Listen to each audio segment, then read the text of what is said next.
Good afternoon, student. Welcome back to our chemistry class for class 11th. So this is your chapter number 8, redox reaction. Okay. तो इस chapter में हम जो है कुछ topic discuss कर चुके थे. रिडॉक्स रिएक्शन क्या है? रिडॉक्स रिएक्शन जो है आपका रिडक्शन और ऑक्सीडेशन रिएक्शन का कॉम्बिनेशन है ना. तो इन दोनों रिएक्शन को ही एक साथ कंबाइन करके हम कह देते हैं रिडॉक्स रिएक्शन. अब इस रिडॉक्स रिएक्शन में हमने उसके रिएक्शन के बारे में बात की है. अब हम बात करेंगे कि उस रिडॉक्स रिएक्शन में जो भी केमिकल कंपाउंड जो बनते हैं तो उन केमिकल कंपाउंड या कंपोनेंट में आपका एक नंबर ऐड होता है. मीन्स ये कहते हैं कि जो इलेक्ट्रॉन है वो ट्रांसफ़र होते हैं from one element to another element. मतलब जब हम देखते हैं कि रिएक्टेंट्स के बीच में क्या है रिएक्शन होता है जिससे रिएक्टेंट्स कंबाइन करके आपके प्रोडक्ट बनाते हैं, है ना. तो जब वो प्रोडक्ट बनाते हैं तो क्या करते हैं रिएक्टेंट्स जो हैं अपने इलेक्ट्रॉन को ट्रांसफ़र करते हैं या फिर हम कहें कि अपने इलेक्ट्रॉन को शेयर करते हैं और शेयर करने के बाद जो है वो क्या करते हैं कंपाउंड फॉर्म करते हैं, है ना. तो इसमें क्या होता है कि जब हमेशा इसमें जो इलेक्ट्रॉन है वो आपके क्या इनको हम ये कह सकते हैं कि लेस इलेक्ट्रोनेगेटिव एलिमेंट से मोर इलेक्ट्रोनेगेटिव एलिमेंट की ओर ट्रांसफ़र होते हैं इलेक्ट्रॉन. ठीक है. तो कैसे होते हैं? तो यहाँ पर हम ये कह रहे हैं कि जैसे कोई भी ऐसा एलिमेंट है जो कि इलेक्ट्रो पॉजिटिव नेचर का है ना. तो वो इलेक्ट्रो पॉजिटिव नेचर मतलब वो क्या है प्लस चार्ज कैरी करने वाला एलिमेंट है. तो वो क्या करेगा अपने पास उसके पास तो इलेक्ट्रॉन कम ही है लेकिन फिर भी वो क्या करेगा अपने इलेक्ट्रॉन को डोनेट करेगा किसको? जिसके पास इलेक्ट्रॉन ज़्यादा है, जो इलेक्ट्रोनेगेटिव एलिमेंट मीन्स आपका नेगेटिव चार्ज वाला जो एलिमेंट है उसको. ठीक है. तो इसलिए यहाँ पर हम ये कह रहे हैं कि ऑक्सीडेशन नंबर डिटरमाइन होते हैं किसकी हेल्प से, या फिर हम इसको डिनोट करते हैं ऑक्सीडेशन स्टेट के अकॉर्डिंग उस एलिमेंट का कि वो जब वो कंपाउंड फॉर्म करते हैं तो किस स्टेट में वो जाते हैं, है ना. तो इसी बेस पर यहाँ पर ऑक्सीडेशन नंबर जो है अलग अलग आपके डिफाइन होते हैं. तो यहाँ पर हम क्या कह रहे हैं कि जितने भी जो एलिमेंट हैं वो अपने इलेक्ट्रॉन को डोनेट करते हैं किसके तरफ? जिसके पास इलेक्ट्रॉन पहले से हैं, है ना. मतलब वो हाई इलेक्ट्रोनेगेटिव वाला एलिमेंट है उसको वो डोनेट करते हैं. तो इसी बेस पे यहाँ पर देखो कि हम ये कहेंगे कि इलेक्ट्रॉन जो है मतलब ऑक्सीडेशन नंबर कहाँ से जीरो से आपका इंक्रीज होता है ना. चाहे वो आपका जीरो से वो पॉजिटिव की तरफ जाए +1 +2 +3 या फिर 0 2 -1 -2 -3 की तरफ जाए, है ना. तो इस तरह से वो इंक्रीज होते हैं. ठीक है. तो यहाँ पर इसी तरह से यहाँ पर देखो कुछ कंपाउंड है ऐसे एलिमेंट जैसे कि आपका हाइड्रोजन. ठीक है. तो जब ये क्या करेंगे गैसियस फॉर्म में होते हैं जैसे H2 हाइड्रोजन गैस, आपका O2 ऑक्सीजन गैस. तो ये दोनों क्या हैं इनका जो ऑक्सीडेशन नंबर है वो जीरो है. क्यों? क्योंकि इसने किसी दूसरे अनदर एलिमेंट के साथ कंबाइन नहीं किए हैं बल्कि ये सेम टाइप के 2 ऑक्सीजन सेम टाइप के 2 हाइड्रोजन कंबाइन करके H2 और O2 बनाए हुए हैं, है ना. तो इनका जो ऑक्सीडेशन नंबर है वो क्या होगा? जीरो होगा. ठीक है.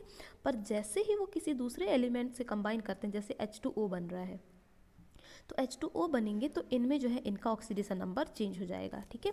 यहाँ पर हाइड्रोजन का क्या हो जाएगा आपका यहाँ जो है अपन देखें तो ये +1 हो जाएगा, है ना. और उसके बाद जो ऑक्सीजन है उसका यहाँ पर क्या हो जाएगा, सॉरी इसका +2 हो जाएगा हाइड्रोजन का, और जो ऑक्सीजन है उसका ये -2 हो जाएगा. ठीक है. तो इस तरह से जो है हम यहाँ पर ऑक्सीडेशन नंबर कैलकुलेट कर लेंगे. पर ऑक्सीडेशन नंबर हमें कैलकुलेट करना कैसे है इस चीज़ को जो है अपन यहाँ पर देखें क्योंकि इसके कुछ डिफरेंट रूल्स हैं, है ना. तो फर्स्ट रूल क्या कहता है यहाँ पर?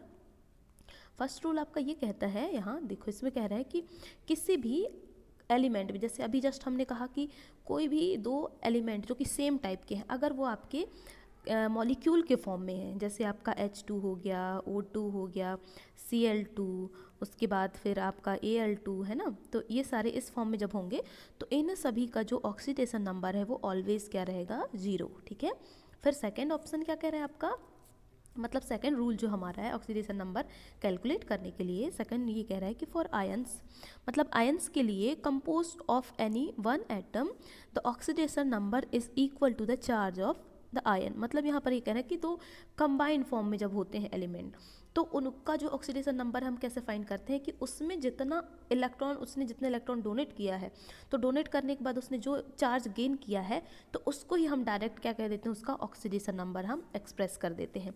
जैसे अगर हम मानते हैं कि हमारा यहाँ पर ये कंपाउंड बन रहा है ये AlCl2, ठीक है, या फिर हम कहें AlCl3. ठीक है. तो अब देखो यहाँ पर क्लोरीन तो एक ही है, इसका जो है अगर सिंगल फॉर्म में देखें तो ऑक्सीडेशन नंबर इसका -1 होता है ना. पर यहाँ पर जो एल्यूमिनियम है ये क्या करेगा अपना 3 इलेक्ट्रॉन जो है इसको डोनेट करेगा। कितना दे रहा है ये? 3 इलेक्ट्रॉन। और ये कितने एक्सेप्ट करेंगे? 3 एक्सेप्ट करेंगे, ठीक है। तो इस बेस पर यहाँ पर एल्यूमिनियम के लिए जो ऑक्सीडेशन नंबर है वो कितना आ जाएगा? +3, क्योंकि इसने जो है 3 इलेक्ट्रॉन दे दिए, है ना, और इसने जो है पॉजिटिव चार्ज एक्सेप्ट किया, ठीक है। और पॉजिटिव चार्ज क्या है? प्रोटॉन है। तो जितने नंबर ऑफ इलेक्ट्रॉन इसने डोनेट किए हैं उतने ही नंबर ऑफ पॉजिटिव चार्ज इसमें आएंगे, है ना। तो ये इसका हो जाएगा +3, ठीक है। तो इसी तरह से यहाँ पर अलग अलग देखो सभी का बताया हुआ है यहाँ कि जो आपका है सोडियम, है ना, सोडियम क्या करता है? 1 इलेक्ट्रॉन डोनेट करेगा तो उसके पास +1।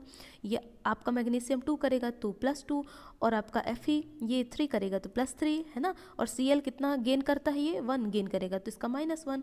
और ये जो है आपका क्या है? ऑक्सीजन कितना इलेक्ट्रॉन एक्सेप्ट करेगा? 2, तो इसका -2, है ना। तो मतलब इलेक्ट्रॉन जो है डोनेट और इलेक्ट्रॉन एक्सेप्ट करने की बेस पर ही हम क्या कर देते हैं? उनको जो है उनके ऑक्सीडेशन नंबर हम बता देते हैं कि इसका इतना है, ठीक है। तो ये आप समझ गए होंगे, ठीक। अब थर्ड स्टेप देखते हैं अपन। थर्ड रूल क्या कह रहा है ऑक्सीडेशन नंबर फाइंड करने के लिए? तो यहाँ कह रहे हैं कि the oxidation number of oxygen in most compound is -2। मतलब मोस्टली जो कंपाउंड होते हैं उनके ऑक्सीडेशन नंबर -2 होते हैं। कैसे? तो यहाँ पर क्या कह रहे हैं इसमें? Across 2 kind of exception. यहाँ पर मतलब 2 तरह के एक्सेप्शन है। सबसे पहले क्या है? Arise in the case of पर ऑक्साइड एंड सुपर ऑक्साइड। मतलब ये किस केस में होता है? -2। मोस्टली जितने भी एलिमेंट हैं उनका ऑक्सीडेशन नंबर -2 होता है, जबकि एलिमेंट आपके किस फॉर्म में है? पर ऑक्साइड और सुपर ऑक्साइड के फॉर्म में हो, है ना। तो यहाँ क्या कह रहे हैं इसमें?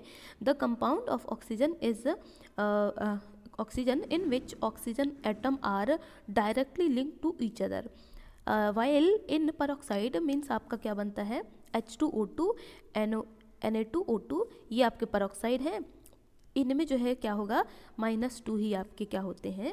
इनका ऑक्सीडेशन नंबर होगा, ठीक है। Then oxygen atom is assign in oxidation number of -1 in superoxide. मतलब ये -1 जो होते हैं ना उस वाले कंपाउंड के साथ ये असाइन करते हैं और सुपर ऑक्साइड बनाते हैं। सुपर ऑक्साइड कैसे बनते हैं? ये आपका पोटेशियम ऑक्साइड हो गया, ठीक है। ये आप देख रहे हैं पोटेशियम ऑक्साइड, फिर उसके बाद ये आपका रुबिडियम ऑक्साइड, है ना। Each oxygen atom is assigned an oxidation number of -12। कितना बता रहे हैं इसमें? -12। The second exception appear rarely. मतलब ये क्या कर रहे हैं? -12 जो है ये आपका बना रहे हैं सुपर ऑक्साइड, ठीक है। अब सेकेंड एक्सेप्शन ये है कि जब ऑक्सीजन किसके साथ बॉन्ड बनाएगा? फ्लोरीन के साथ। जैसे कि आपका क्या बना रहा है? OF2, है ना, या फिर O2F2 ये बनाता है। तो आपके जो ऑक्सीजन है ये असाइन कर रहे हैं ऑक्सीडेशन नंबर किसके साथ? +2 के साथ एंड +1 के साथ भी, ठीक है। तो इस तरह से ये जो है असाइन कर रहे हैं, ठीक। तो ये आप समझ गए। मतलब ऑक्सीजन का जो अगर सिंगल फॉर्म में देखें हम, जब वो इलेक्ट्रॉन एक्सेप्ट करता है उस फॉर्म में, तो उसका जो ऑलवेज ऑक्सीडेशन नंबर है वो कितना होगा? -2। बट इसके जो है डिफरेंट ऑक्सीडेशन हो सकते हैं। किस फॉर्म में? आपके परऑक्साइड फॉर्म में और सुपर ऑक्साइड फॉर्म में, ठीक है। तो परऑक्साइड फॉर्म में क्या होगा? ये आपका जो हो जाएगा -1, और जब ये आपके सॉरी उसमें सुपर ऑक्साइड में होगा -1, और जब ये परऑक्साइड फॉर्म में आएंगे तो -2 होगा, ठीक है। बट यहाँ पर कुछ और भी एग्जांपल दिए हैं कि अगर ऑक्सीजन किसके साथ? फ्लोरीन कंपाउंड के साथ, फ्लोरीन एलिमेंट के साथ कंपाउंड फॉर्म करे तो इसका जो ऑक्सीडेशन नंबर है वो क्या हो जाएगा यहाँ पर? +2 एंड +1, ठीक है। तो ये इसकी एक्सेप्शन है, ठीक। अब नेक्स्ट रूल क्या कह रहा है इसमें कि the oxidation number of hydrogen is +1। ये कितना है इसका? ऑक्सीडेशन नंबर हाइड्रोजन का होगा +1 except when it is bonded to metal in binary compound that is compound containing 2 element. For example मतलब ये कब रहेगा? ये यहाँ पर कह रहे हैं कि इसका +1 होगा किसको छोड़कर? जब वो कंपाउंड फॉर्म में होगा तो इसमें जो ऑक्सीडेशन नंबर है वो क्या आ जाएगा? -1 आ जाएगा। किस केस में? जब वो कंपाउंड फॉर्म करेगा, एक बार बनाएगा वो लिथियम के साथ और दूसरे बार वो सोडियम के साथ, है ना, लिथियम और सोडियम के साथ, तब जो है, और आपका कैल्शियम, तब इसका जो ऑक्सीडेशन नंबर है वो क्या आ जाएगा? -1 आ जाएगा, ठीक है। अब फिफ्थ ये जो आपका रूल है वो क्या कह रहा है? In all its compound fluorine has an oxidation number. All compound में जो है फ्लोरीन में कितना होता है?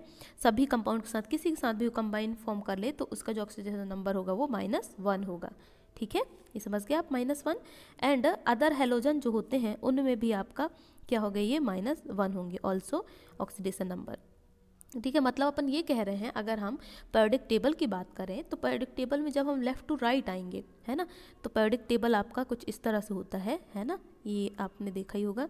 तो ये आपका इस तरह से बनेगा, ठीक है। तो यहाँ जो है अपन देखते हैं, ये यहाँ आपका क्या है, फर्स्ट ग्रुप, फिर सेकेंड, फिर उसके बाद यहाँ से ये आपका, मतलब अगर हम यहाँ से देखें तो जो ग्रुप नंबर 1 है सबकी जो ऑक्सीडेशन नंबर है वो +1 होगी, और ग्रुप 2 की क्या होगी, +2 होगी। और उसी तरह से इधर से अगर हम जाएं तो जो आपके 18 ग्रुप के मेंबर हैं उनका क्या होगा, 0 हो जाएगा, ठीक है। 0 कितना होगा, 0। और 0 के बाद जो ग्रुप 18 वाले हैं उसका 0, और 0 के जस्ट बाद ग्रुप नंबर 17 यानी कि जितने भी जो हेलोजन ग्रुप है उनका क्या होगा, -1 होगा, ठीक है। और उसके बाद थोड़ा आगे आएंगे तो -2 आ जाएगा, जिसमें आपका आ जाता है ऑक्सीजन वाला, है ना, ऑक्सीजन फैमिली, ठीक। तो इस तरह से अपन जो है, अगर हम यहाँ लेफ्ट की तरफ देखें तो लेफ्ट में क्या है, +1 +2 इस तरह से इंक्रीज होते हैं, और उधर से अगर आए तो हम 0 -1 -2 आते हैं, ठीक। तो समझ गए, ये इस तरह से ये आपका रूल्स बन रहा है, ठीक है। तो ये आपका हो गया ऑक्सीडेशन नंबर फाइंड करने के ये सारे रूल। तो फर्स्ट रूल क्या कह रहा है आपका, कि सभी एलिमेंट जब वो आपके क्या है, सिंगल खुद के ही कंपाउंड, खुद के ही जब वो मॉलिक्यूल फॉर्म करेंगे खुद के एलिमेंट के साथ, तो उनका जो ऑक्सीडेशन नंबर है वो 0 होगा। फिर यहाँ पर नेक्स्ट बताया रूल किसके लिए, कि जो मेटल जितने इलेक्ट्रॉन डोनेट करेगा उसके बेस पर जो है, मतलब जितनी जिसकी वैलेंसी होती है उतनी ही उसकी क्या है वहाँ पर ऑक्सीडेशन नंबर होगा, है ना। जैसे कि सोडियम 1 इलेक्ट्रॉन डोनेट करेगा, उसकी वैलेंसी 1 होती है, तो उसको हम क्या करेंगे, उसका +1 जो है ऑक्सीडेशन नंबर है, ठीक है। तो इस तरह से हम ये बता सकते हैं सभी के लिए, और जो जितना इलेक्ट्रॉन एक्सेप्ट करेगा उसकी ऑक्सीडेशन नंबर उतनी होगी, है ना। तो ये सेकंड रूल। फिर थर्ड रूल क्या कह रहा है यहाँ पर, कि ऑक्सीजन जो है हमेशा वो -2 ऑक्सीडेशन नंबर कैरी करता है, बट कभी कभी अगर वो परऑक्साइड और सुपर ऑक्साइड के फॉर्म में हो तो उसका ऑक्सीडेशन नंबर चेंज हो जाता है। जब वो परऑक्साइड के साथ कंबाइन करेगा तो वहाँ पर जो है उसका ऑक्सीडेशन नंबर -2 तो रहेगा, पर जब वो सुपर ऑक्साइड बनाएगा तो वहाँ पर जो है यहाँ पर जब वो परऑक्साइड फॉर्म करेगा तो उसका ऑक्सीडेशन नंबर क्या हो जाएगा, -1। और जो आपका सुपर ऑक्साइड फॉर्म करेगा तो उसका ऑक्सीडेशन नंबर हो जाता है -1/2, ठीक है। और जब वो फ्लोरीन के साथ, मेनली फ्लोरीन के साथ जब वो परऑक्साइड और ऑक्साइड फॉर्म करता है तो उसकी जो ऑक्सीडेशन नंबर है वो क्या हो जाते हैं, +2 और +1 हो जाते हैं, ठीक है। तो ये हो गया ऑक्सीजन के लिए। फिर नेक्स्ट रूल क्या कह रहा था इसमें, नेक्स्ट रूल आपका ये कहता है कि ऑक्सीडेशन नंबर जो है हाइड्रोजन का ऑलवेज कैसा रहेगा, +1 रहेगा।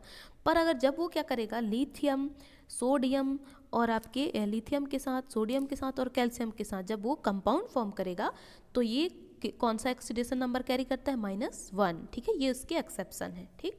फिर उसके बाद फिफ्थ रूल क्या कह रहे हैं यहाँ पर, कि सारे कंपाउंड मतलब जितने भी जो 17 ग्रुप के एलिमेंट हैं यानी कि हेलोजन ग्रुप, उन सब का ऑक्सीडेशन नंबर क्या होता है, -1 होता है, ठीक है। फिर नेक्स्ट अगर हम देखें तो यहाँ पर क्या कह रहे हैं, कि जितने भी जो आपके ऑक्सीडेशन नंबर हैं यानी कि आपके कौन से अलजेब्रिक सम जो होते हैं ऑक्सीडेशन नंबर के, वो कितने होते हैं, 0 होते हैं, ठीक है। मतलब टोटल सम अगर देखें तो वो 0 होते हैं, ठीक।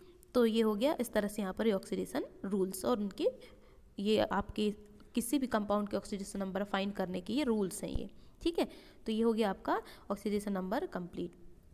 अब ये चीज़ आपको तब क्लियर होगी जब आप इसको जो है खुद बनाकर प्रैक्टिस करेंगे, उसको देखेंगे, तब आपको ये सारी चीज़ें क्लियर होगी कि ऑक्सीडेशन नंबर कितना है ये, ठीक है। फिर उसके बाद ऑक्सीडेशन स्टेट भी अपन देखते हैं कि किसका ऑक्सीडेशन स्टेट क्या है ना।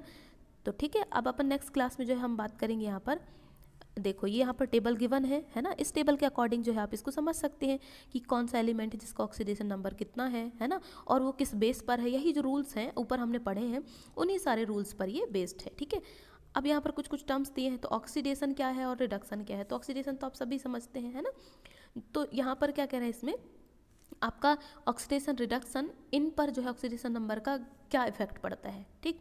तो यहाँ पर देखो इसमें क्या कह रहे हैं कि ऑक्सीडेशन क्या है, an increasing in the oxidation number of element in the given substance. जब कभी भी किसी भी एलिमेंट में ऑक्सीडेशन नंबर इंक्रीज होता है तो उसका जो है क्या है, ऑक्सीडेशन जो है वहाँ पर इंक्रीज हो जाएगा, ठीक है। मतलब ऑक्सीडेशन इंक्रीज होने के साथ साथ जो है इनका ऑक्सीडेशन नंबर भी इंक्रीज होता है, ठीक है। फिर उसके बाद रिडक्शन में क्या है कि रिडक्शन के साथ साथ जो है ऑक्सीडेशन नंबर आपका क्या है, डिक्रीज होते जाता है। जैसे अगर हम मान लें कि कोई एलिमेंट है उसका ऑक्सीडेशन हो रहा है, तो ऑक्सीडेशन होगा तो क्या हो, उसका ऑक्सीडेशन नंबर इंक्रीज हो जाएगा। पहले हो सकता है +1 था, आगे जाके +2 हो जाए, है ना। अगर रिडक्शन में अगर हम क्या करें यहाँ पर, जैसे रिडक्शन होता है तो ऑक्सीडेशन नंबर रिड्यूस हो जाएगा। जैसे हम मान लेते हैं आपका क्या है, HCl है, तो Cl आगे जाके ब्रेक हो जाएगा, सिंगल Cl बना लेगा, है ना। कि HCl है ये आपका ब्रेक हो जाएगा, हाइड्रोजन अलग हो गया, Cl अलग हो गया। तो अगर हम यहाँ देखें तो हाइड्रोजन का क्या है, हो सकता है ये +1 है, यहाँ जाके हो सकता है 0 हो जाए, है ना। तो इस तरह से ये क्या है, ये रिड्यूस हो जाएगा। तो किस बेस पर, रिडक्शन के बेस पर, ठीक है। तो ये आपका रिड्यूस। अब ये हमने सारी चीज़ें बता दी, आप ये समझ गए, है ना। तो इसमें जो है कुछ क्वेश्चन दिए हैं, इनको कैलकुलेट करना, तो आपको ये जो हमने बताया है वो सारी चीज़ें क्लियर हो जाएंगी, ठीक। तो ये क्वेश्चन इंपॉर्टेंट है, इन्हें आप प्रैक्टिस करें, ये आपके एग्जाम पॉइंट ऑफ व्यू के बेस पर बहुत ही ज़्यादा इंपॉर्टेंट क्वेश्चन है, ठीक। तो फिर उसके बाद मिलते हैं नेक्स्ट क्लास में। आज के लिए इतना ही। फिर हम नेक्स्ट वीडियो में जो है डिस्कस करेंगे केमिकल इक्वेशन जो होते हैं उनको बैलेंस कैसे करते हैं, ठीक है। मतलब जो आपके अनबैलेंस इक्वेशन है उनको बैलेंस करना सीखेंगे, ठीक। तो आज के लिए इतना ही, फिर मिलते हैं नेक्स्ट वीडियो में। इस चैप्टर से रिलेटेड और भी वीडियो जो हैं वो हम आपको बता चुके हैं, वो हमने शेयर कर दिए हैं, आप सभी उसमें देख लीजिए। आपको सारे जो प्लेलिस्ट है उसमें इस चैप्टर से रिलेटेड प्रीवियस जो वीडियो है वो आपको सारे मिल जाएंगे, ठीक है। तो आई होप आपको ये वीडियो पसंद आई होगी। Thank you and have a good day.